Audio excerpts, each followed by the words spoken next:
Hola, buenas noches. Qué bueno estar nuevamente por aquí en Instagram, Rigorífico de Poesía, compartiendo con ustedes sobre mis lecturas matutinas, sobre aquellos libros que llaman mi atención y por X o Y motivo los leo y pues pretendo poder compartir mis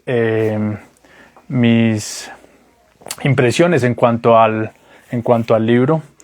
Y esto es un aporte que realizamos con el apoyo de la empresa Tributa SAS, una empresa dedicada a la consultoría jurídica, tributaria y contable. Y desde el punto de vista profesional, pues es bien importante para nosotros poder realizar aportes desde el punto de vista cultural y en este caso específico a través de la literatura. Valga recordar que dentro de las intenciones por las cuales se llevan a cabo estas tertulias, estos en vivos, es con el fin de compartir unas ideas muy generales sobre lo que me ha llamado la atención respecto a los libros que son de mi lectura o que me llaman la atención, y la idea es motivar a las personas a que puedan conocer del escritor, de su obra, de algunos temas alusivos a lo que es entender esta condición que llamamos ser humano, y que las personas pues puedan ir y leer el libro y quienes no les gusta o no pueden aprender de esta manera o divertirse de esta manera a través de la literatura, pues puedan tener acceso a otras plataformas, a otros medios mediante los cuales se pueda escuchar acerca de diferentes historias. Bueno, para el día de hoy vengo a compartirles acerca de este libro de el escritor colombiano antioqueño Carlos Fran, ¿sí? Y se llama Del otro lado del jardín. Entonces, nunca había escuchado de este escritor, la verdad. Me lo recomendó un amigo que es psicólogo, y me imagino que dentro de sus lecturas, dentro de sus cursos o terapias o en el desarrollo de su profesión, pues evidentemente se acercó este libro como motivo de estudio y de profundización, y no es novedoso puesto que este libro trata sobre una historia de la vida real, ¿sí? Que le aconteció a este escritor antioqueño, y gira en torno a lo que es la condición de vivir, de morir, la manera en que se vive, sobre la muerte voluntaria, ¿sí? Específicamente. Gira en torno a estas vivencias, y tiene algunas reflexiones acerca de diferentes filósofos, escritores, acerca de lo que tienen como pensamiento en cuanto a aquellas personas que deciden colocar fin a su vida, es decir, suicidarse. Bueno, primeramente no olviden por favor darle compartir, darle me gusta a este video, suscribirse al canal de YouTube, y el derrotero de la charla del día de hoy girará en torno de manera general les voy a compartir de qué trata la historia, quiénes son los protagonistas. Recuerden que esto es un libro autobiográfico, ¿sí? Es de la vida real, lo escribió en su momento en el año 2009, o se salió a la luz este libro en el año 2009, y después de contarle la historia sobre lo que trata este libro, finalmente voy a mencionar algunos escritores o filósofos que se citan aquí en este libro, y sus pensamientos en cuanto al suicidio. Bueno, este escritor, Carlos Fran, nació en Sonsón, Antioquia, ¿sí? En el año de 1964, poeta, novelista, ensayista. Y este libro nos cuenta la historia de amor entre madre e hijo. Su mamá, Luzmila, ¿sí?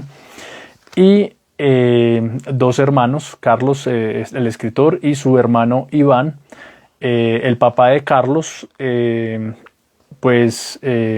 tuvo fama de ser un borrachín, ¿sí? Nunca llegó a tener malos tratos ni demás con la mamá del escritor, pero pues era de una vida andariega. Le gustaba mucho el licor y demás, y murió en el año 2001, ¿sí? El papá de Carlos. Entonces pues quedó viviendo con su mamá, Carlos. Ellos vivían en en un apartamento allí en Sonsón, Antioquia, y la mamá, pues la mamá del escritor, de Carlos, padecía enfermedades crónicas ya muy difíciles para su larga edad, ¿sí?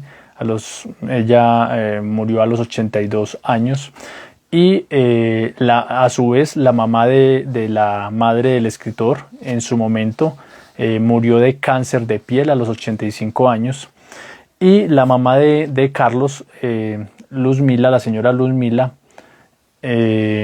pues ella tuvo una fractura de fémur. Por su avanzada edad pues mantenía muy enferma, la visión, poca visión, y en algún momento pues tenían la esperanza de una operación, y ella prácticamente se estaba quedando ciega, y le realizaron esta operación, y en vez de mejorar pues lo que hizo fue avanzar más su estado de gravedad en cuanto a la visión. Igualmente ella prácticamente no veía, y pues la operación era más lo que podía ganar que lo que podía perder.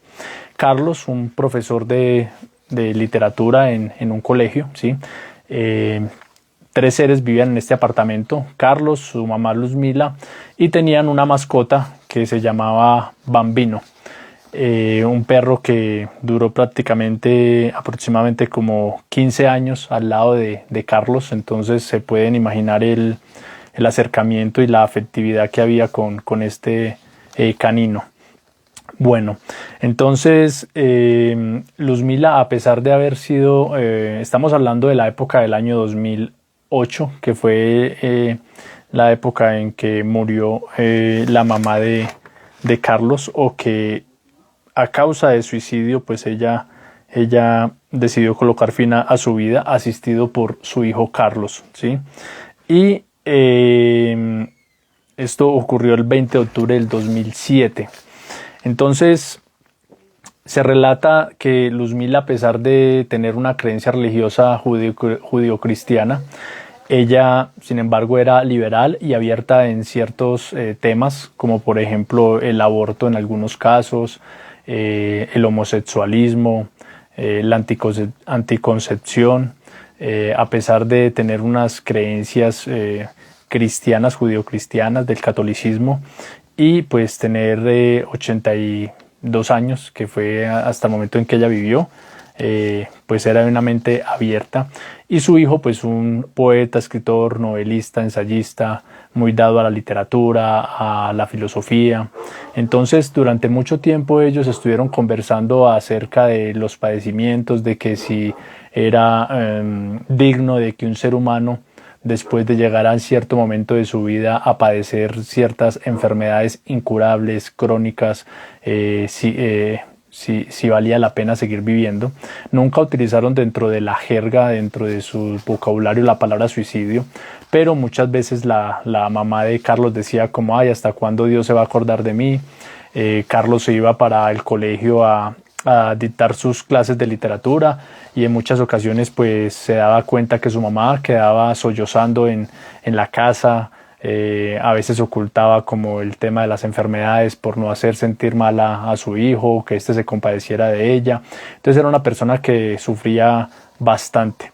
Entonces, dentro de todas esas charlas que tenía con Carlos, llegó un momento donde este decidió prestarle ayuda para que ella pudiera colocar fin a su vida. Acordaron entre los dos. Fue una decisión de manera voluntaria, una decisión lúcida por parte de la mamá, y lo que hizo Carlos fue ayudar, ¿sí? En ese sentido. Pero antes de llegar a esa parte, Carlos tenía un amigo quien era considerado el mecenas, ¿sí? De Carlos, que se llamaba Abel Botero. Era un escritor, columnista, hablaba diferentes idiomas, inglés, francés, italiano, tenía bases de griego, latín. Y resulta que este amigo Abel Botero en algún momento le manifestó a Carlos su intención de colocar fin a su vida, de suicidarse. Y de hecho compartieron una caminata, ¿sí? El último día que Abel iba a suicidarse, compartió una caminata con Carlos, hablaron sobre la vida. Entonces uno reflexiona en torno a esto, ¿no? Si tuviéramos un amigo, un familiar y que nos dijera como, mire, yo quiero poner fin a mi vida, quiero suicidarme, quiero que usted qué piensa, quiero que usted pase conmigo el último día, que compartamos, cuál sería nuestra reacción, qué pensaríamos nosotros, cuál sería nuestra reflexión en torno a esas palabras que el amigo podría expresarnos. Y este Abel también estaba escribiendo un ensayo sobre el suicidio, ¿sí? Y bueno, llegó entonces la época o llegó el día en que ya él se despidió de Abel y todo, y Abel se intentó suicidar se intentó suicidar, pero falló en ese intento y pues quedó vivo. Después ya habló con Carlos y intentaron otra vez que más adelante se iba a suicidar, que iban a subir un nevado y entonces que escogió la manera de morir voluntariamente al estar a la intemperie, al frío.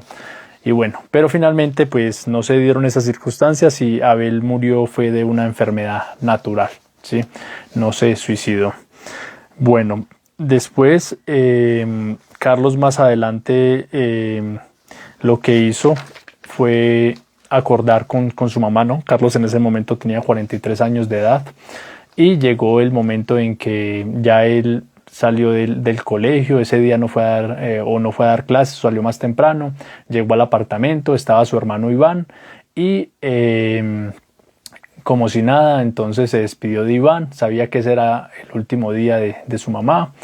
Él no solamente decidió asistir a su mamá en el tema del suicidio, sino que él dijo como yo también voy a hacerlo. Inclusive él le manifestó a la mamá que él también quería participar de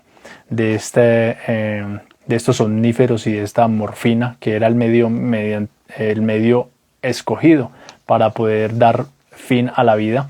Y su mamá le dijo, ni se te ocurra, tú eres muy joven, tienes mucho por vivir, entonces no hagas eso, tienes que acompañar a tu hermano Iván. Pero Carlos pues ya tenía decidido de que también iba a realizar este acto de amor.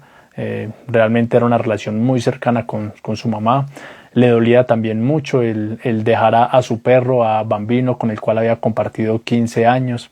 Ese último día pues compartió con el perro, salió a dar una caminata, alistaron una carta, escribió una carta Carlos para su hermano Iván, donde expresaba las razones o sus últimas palabras de por qué habían tomado esta decisión. La mamá manifestó que quería que el funeral de ella fuera muy concurrido, alistaron sus trajes, su vestimenta con la cual quería que fueran llevados a cabo sus actos fúnebres, ¿sí? Y resulta que ese día pues tomaron vodka, preparó un yogur, en la licuadora echó la morfina, revolvió todo esto, combinó, se acostó con su mamá, hablaron un poco, ella tomó la bebida y él se acostó a su lado y él también ingirió esta morfina, estos somníferos, y para supuestamente asegurarse de que fuera efectivo el suicidio, pues la idea era también colocarse una bolsa en la cabeza por si de pronto fallaba la cantidad de somníferos pudieran morir a causa de falta de oxígeno. Y me gustaría leer específicamente la carta que en su momento dejó Carlos a su hermano, ¿sí? En la cual Iván al otro día iba a encontrar esta escena en el apartamento, ¿no? iba a encontrar esta carta. Y la carta dice: querido Iván, tienes que ser fuerte. Aquí no hay nada trágico ni dramático, así que nada de lágrimas, gritos o lamentos. Este acto eutanásico ha sido un acto de amor. Que no se culpe, pues, a nadie. Ha sido una muerte libre, racional y soberanamente elegida. La madre vio cumplido su deseo de morir sin darse cuenta, durante el sueño, y conmigo a su lado. Ha sido una muerte dulce. Ella sabía que yo la asistiría, pero no sabía cuándo. Vivió 82 años, fiel a su vocación cristiana de sufrimientos. Así como yo, fiel a mi vocación pagana, viví 43 años de placeres. Está bien que un hedonista no viva mucho, que no conozca la vejez. Para mamá y para mí ya era suficiente. Que cese nuestra residencia en la tierra y venga la próxima reencarnación, ojalá bajo otro sol. Nadie nos compadezca ni se lamente. Hemos entrado en la muerte, como quien entra en una fiesta. Este acto estaba medido y decidido desde hacía meses. Ya había quedado claro que mamá no podría vivir sin mí, ni yo sin ella. Por mi parte, ya de tiempo atrás me tenía prohibida la vejez.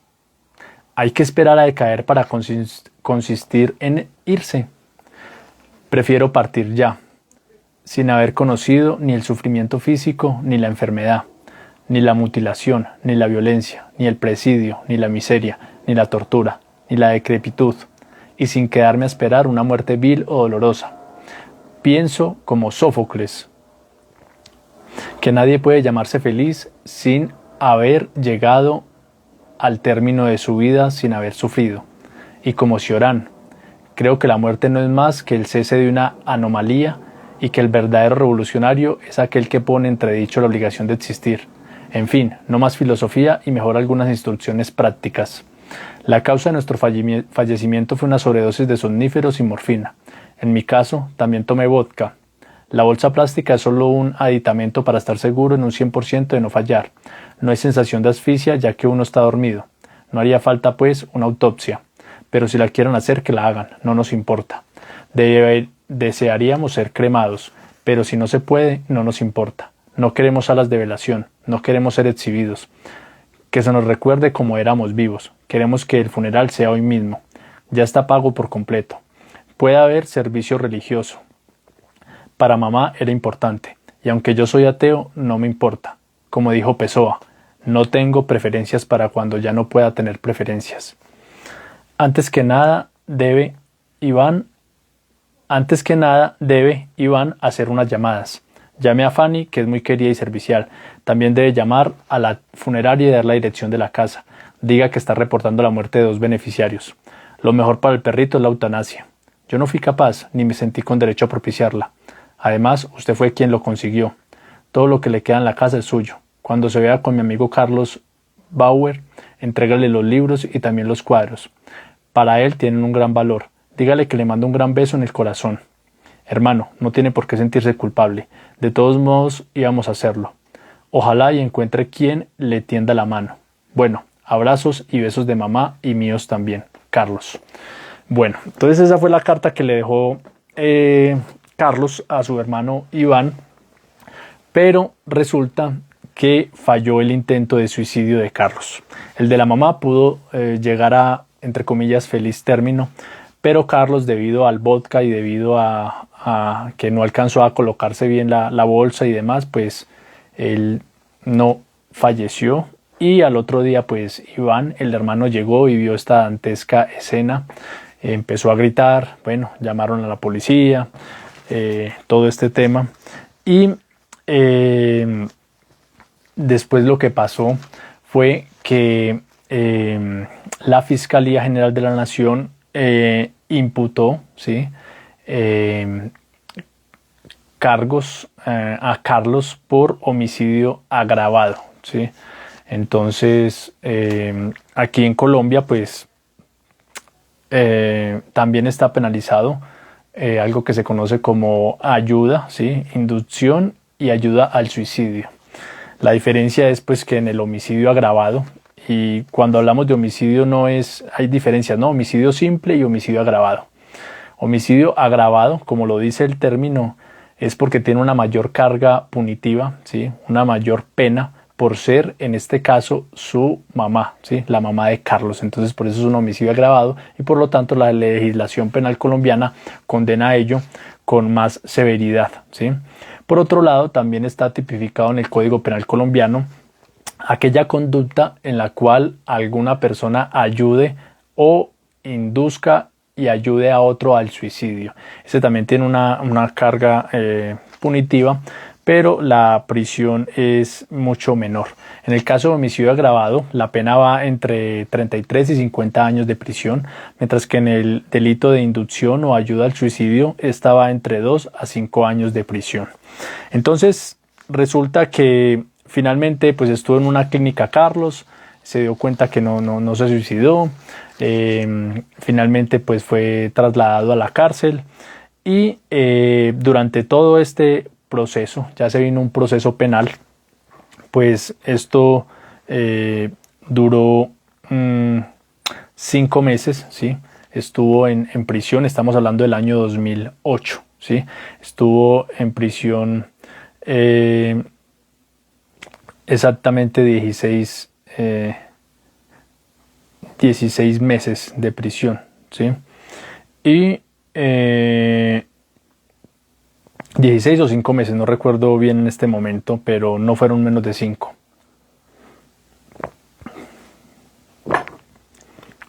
Y resulta que entonces ya en la cárcel, pues Carlos, un intelectual, un catedrático, imagínense cómo será llegar a la cárcel, cómo es el tema para una persona que durante toda su vida ha actuado de manera correcta, sí, se podría decir correcta.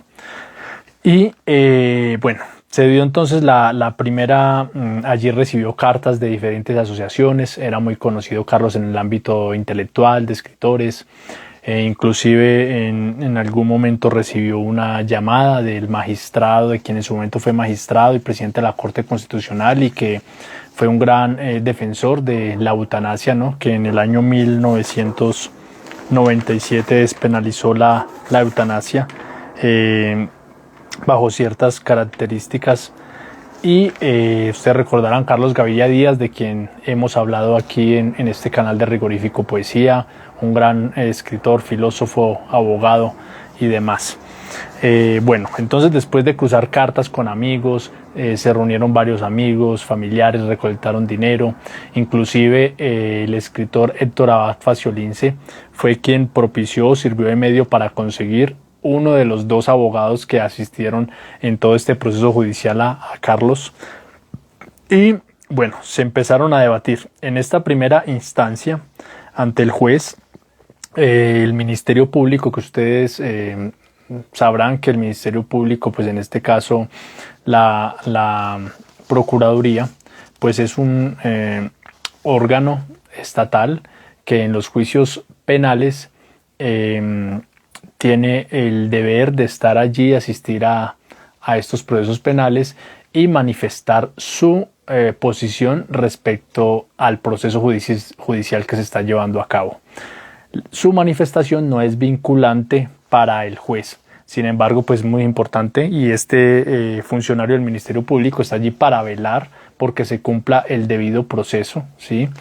Y pues para manifestar su reflexión desde el punto de vista jurídico en cuanto al caso, sea en estar a favor o en contra de lo manifestado por la Fiscalía, quien es el ente que imputa o acusa a una persona por cometer X delito. En este caso, en la primera instancia, lo que pasó fue que el Ministerio Público pidió la absolución de Carlos, ¿sí?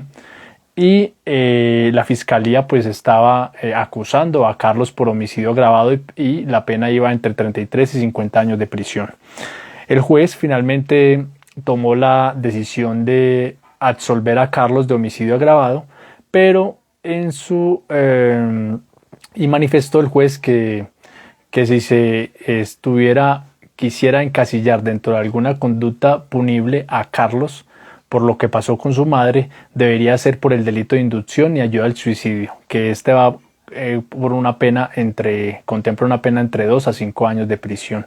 Sin embargo, el juez de primera instancia pues suspendió la ejecución de esta pena por 2 años y pues en su lugar Ya vemos que Carlos finalmente, después de unos largos debates desde el punto de vista filosófico, por parte de los abogados, desde el punto de vista de la moral, de la ética, de la fiscalía y otros argumentos que van más allá también de lo estrictamente del derecho como tal, se esbozaron dentro de este juicio y esto llama la atención, ¿sí?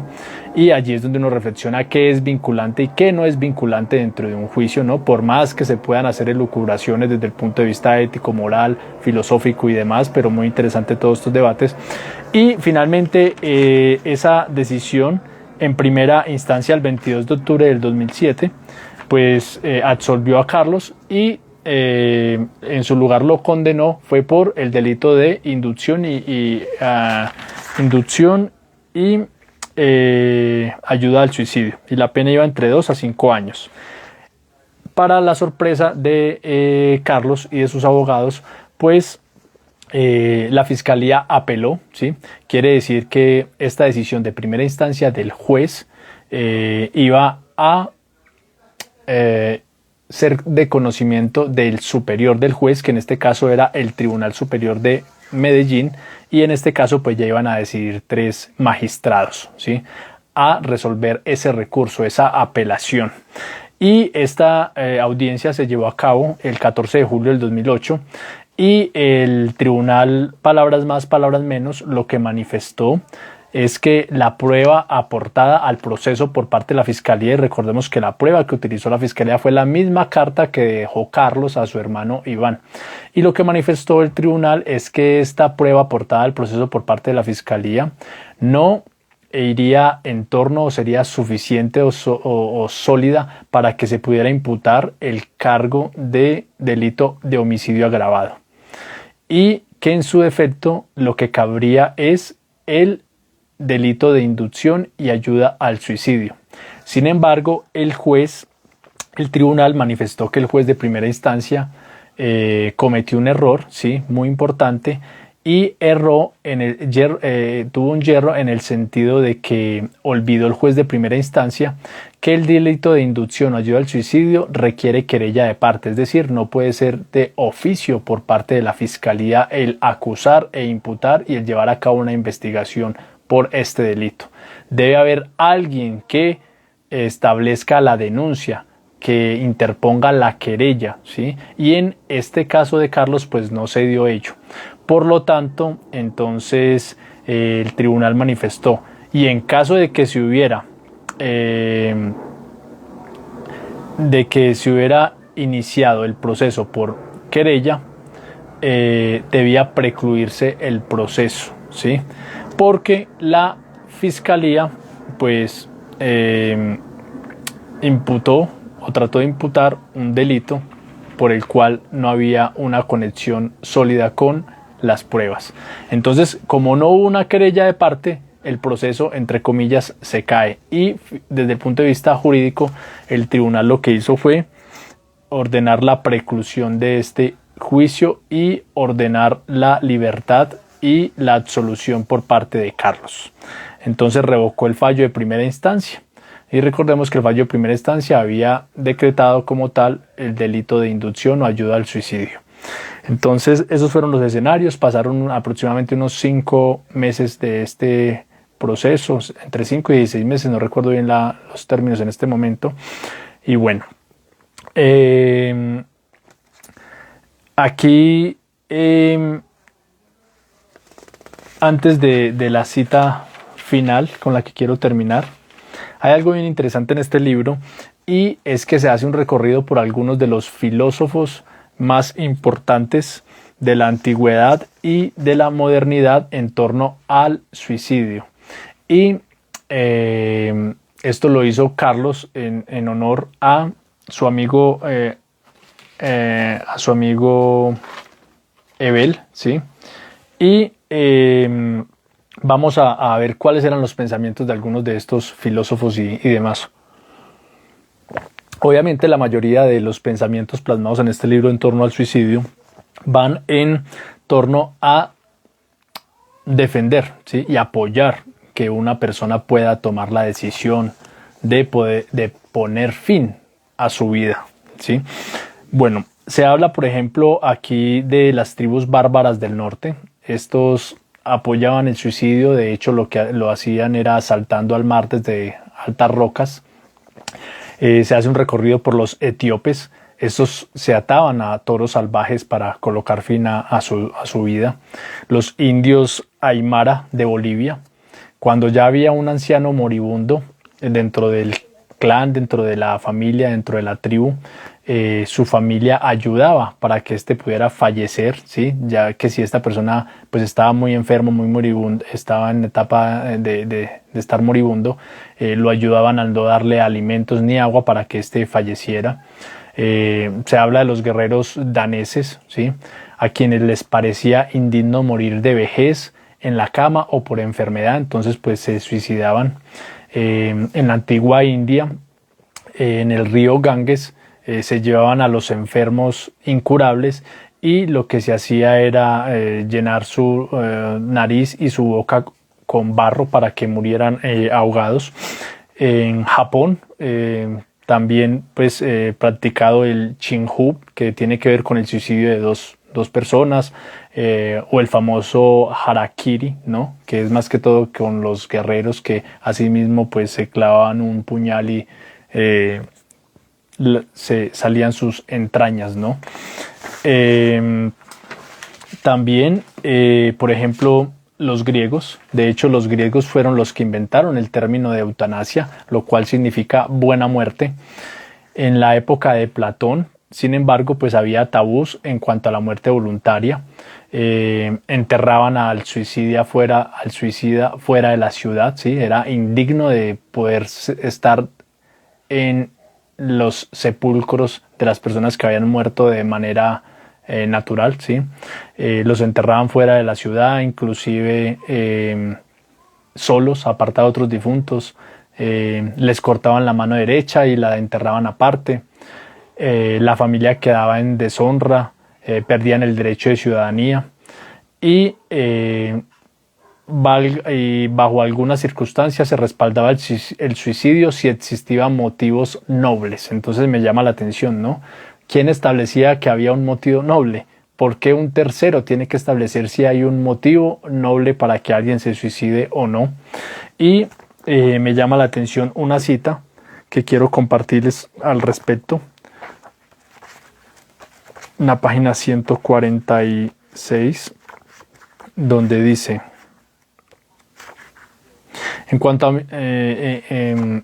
haciendo una reflexión en cuanto a esto, ¿no? Como en la época de Platón, como respaldaban el suicidio si existían motivos nobles. ¿Y quién es el otro para decir si es un motivo noble o no? ¿Por qué no es algo del fuero de cada persona? ¿Sí? Y aquí hay una reflexión en cuanto a la que hace Carlos, ¿sí? En su libro donde cuenta esta historia, y él dice, ¿cuáles eran mis motivos para yo tomar la decisión de suicidarme más allá del amor que tenía por mi madre y demás? Y me parece muy interesante esta reflexión que él hace, donde dice, en cuanto a mis motivos, preferiría guardar silencio. Las razones que llevan a alguien a quitarse la vida le pertenecen al mundo interior, oscuro y contradictorio, y son al menos tan complejas como aquellas por las que otro sigue viviendo. Nadie sabe ni sabrá jamás por qué un ser humano decide morir, porque nadie puede saber cómo se siente otro en sus adentros, ni puede definir por él la línea que separa la penumbra de la claridad. Totalmente de acuerdo con esta frase, con este texto, con esta cita, ¿sí? Los magistrados atenienses, ¿sí? En su época ellos tenían veneno y autorizaban o no suicidios, después de que la persona que quería suicidarse esbozaba sus razones ante el Senado, y de acuerdo a eso pues autorizaban o no para que se pudiera llevarse a cabo el suicidio. Platón justificaba que una enfermedad dolorosa o una desgracia sin salida eran motivos suficientes para no vivir. Sócrates en el Fedón, en su obra El Fedón, repudia al suicida, pero finalmente en la práctica él terminó asimismo bebiendo cicuta, ¿no? Vaya contradicción, terminó suicidándose. Entonces, para que veamos lo que es el ser humano, ¿sí?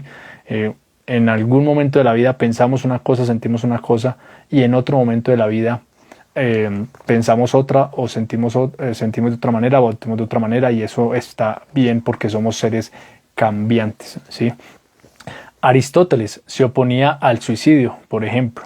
Lo consideraba una deshonra personal y un acto de cobardía.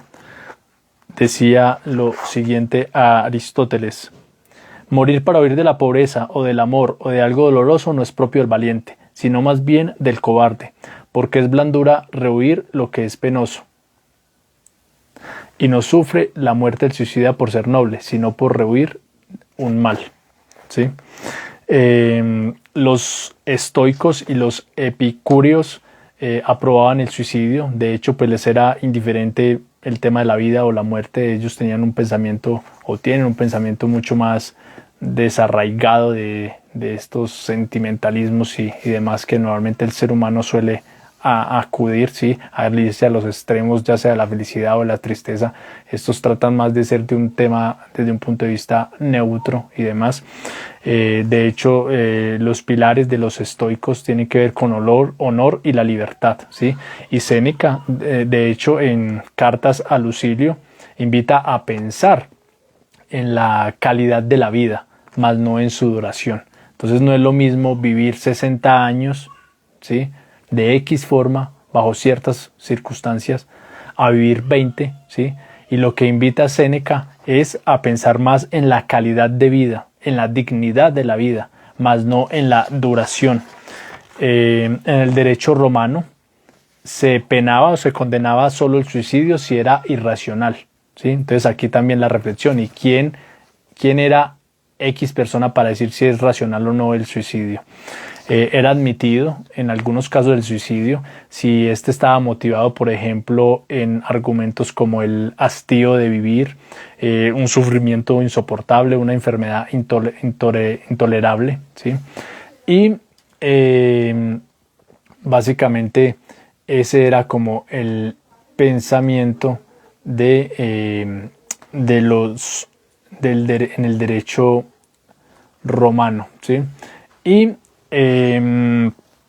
por ejemplo, en la iglesia primitiva cristiana, pues de hecho estos alentaban el suicidio, es lo que se esboza acá en el libro del otro lado del jardín, y disfrazaban esto con la figura que conocemos como mártires, ¿no? Entonces se alentaba esto, el suicidio, y usted va a ser un mártir y va a ser reconocido. Pero después, con los años, a todo esto que habían motivado y que habían incentivado, lo que hicieron fue declararlos como herejes, y dice en el libro que de hecho pues esta fue la piedra sobre la cual se había edificado el poder de la iglesia primitiva cristiana. Entonces esta contradicción, ¿no? Como en algún momento apoyaban el suicidio, lo disfrazaban como mártires, como de héroes que quedarían para la historia de la iglesia y de santos de devoción, pero después en alguna otra época ya lo condenaban y decían que eran unos herejes, ¿sí? Y inclusive en algún momento se consideró como un pecado o el pecado más grave, ¿no? Por ejemplo, Tomás de Aquino hablaba de esto, ¿sí? Y durante varios siglos en la Europa cristiana, los cuerpos de los suicidas eran deshonrados, mutilados, quemados o empalados o colgados, ¿sí? Y todas estas acciones para demostrar que habían deshonrado a su familia y a la sociedad. Entonces mire estos actos que se cometían. Pero así como el mundo está lleno de contradicciones, ¿sí? Tomás More, ¿sí? Tomás More, quien fue canonizado por el Vaticano en el año de 1935, en su obra Utopía describe la sociedad ideal donde la eutanasia voluntaria sea autorizada oficialmente. Entonces esa contradicción de la iglesia en una época donde sí apoya, otra época donde condena, una época donde inclusive canoniza a, por ejemplo, Tomás More, y pues en su obra Utopía lo que dice es que la sociedad ideal es donde la eutanasia voluntaria sea autorizada oficialmente, ¿sí? Y aquí recuerdo una hablando de todo este tema de contradicciones, ¿sí? Una cita que me gusta mucho de Jaime Sabines y la cual podríamos decir que podría servir de epíteto de todas mis intervenciones, mis tertulias o lo que yo comparto en este canal, y es que no intento convencer a nadie, simplemente es compartir unas anécdotas, unas impresiones en cuanto a una lectura, ¿sí? Y que cada cual se convenza a sí mismo o crea lo que considere necesario. Lo importante es respetar el pensamiento del otro, los derechos del otro, y que cada cual pueda tomar sus propias decisiones. Evidentemente todos los filósofos que he nombrado y que se nombran en este libro pues van en torno a fungir como una en defensa del suicidio, de la muerte voluntaria, ¿sí? Así como se podrán encontrar otros tantos de filósofos o de libros que van a hablar lo contrario. Entonces pues cada quien toma los argumentos y los pensamientos que considere apropiados. La cita de Jaime Sabines, que me gusta bastante, dice, comillas: no quiero convencer a nadie de nada. Tratar de convencer a otra persona es indecoroso, es atentar contra su libertad de pensar o creer o de hacer lo que le dé la gana. Yo quiero solo enseñar, dar a conocer, mostrar, no demostrar, que cada uno llegue a la verdad por sus propios pasos y que nadie le llame equivocado o limitado. ¿Quién es quién para decir esto es así? Si la historia de la humanidad no es más que una historia de contradicciones y de tanteos y de búsquedas. Y totalmente de acuerdo con esta frase de Jaime Sabines. Otro filósofo bien importante, Michel Montaigne, ¿no? Apoyaba el suicidio, ¿sí? En su obra de las costumbres en la isla de Ceos, decía: cuanto más voluntario es, más bella es la muerte. Cuanto más voluntaria es, más bella es la muerte. De hecho es la frase con la que inicia el libro de Carlos Fran. Rousseau, ¿sí? Decía que el suicidio virtuoso, ¿sí?, se daba en aquellos casos donde los sufrimientos eran prolongados y había inutilidad por parte de la persona. Entonces eso se consideraba o lo consideraba como un suicidio virtuoso. Voltaire, ¿sí?, decía, no era indiferente al suicidio, ¿sí? De hecho, Voltaire decía: es indudable que no carece de valor el que tranquilamente se mata, porque se necesita gran fuerza de voluntad para sobreponerse al instinto más poderoso de la naturaleza. Y en una palabra, el suicidio es un acto que prueba más ferocidad que debilidad. Bueno, otro gran filósofo escocés, ¿sí?, David Hume, decía en su ensayo sobre el suicidio, apoyaba al suicidio y decía: es admisible desde el punto de vista ético y moral. Entonces, inclusive es uno de los más férreos y fuertes, porque siempre cuando se intenta hablar de el suicidio o condenar el suicidio, pues se aducen argumentos éticos o moral, y David Hume es uno de los más fuertes en poder defender el suicidio y hablarlo desde la parte ética y moral y derribar estos argumentos de quienes esbozan que no es correcto, ¿sí? Emmanuel Kant, ¿sí?, estaba en contra del suicidio. Decía que esto representa la negación de la moralidad. Recordemos que Kant es muy conocido por tratar el tema de la moral, de los principios categóricos como tal, y tratar este tema de la moral. Entonces, en cuanto al suicidio, manifestaba que esto es negar la moralidad y que eso es un atentado contra la sociedad.